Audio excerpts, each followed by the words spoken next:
Parang walang pinagbago. Eto. Parang wala no? Bahala na lang kayo makinig dyan. Pero para sa akin parang walang pinagbago yung tunog niya 5 ohms lang yan 5 ohms. Ngayon, dito ko siya ilagay ulit.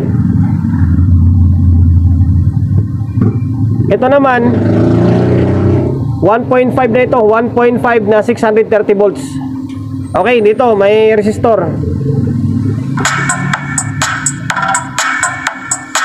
Mas malakas talaga yung tunog nito against dito. Mas malakas tunog nito.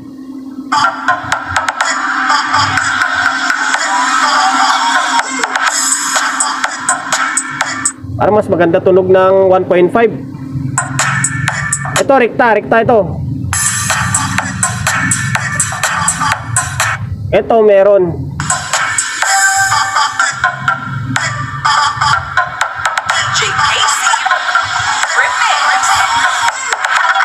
Parang walang pinagbago no?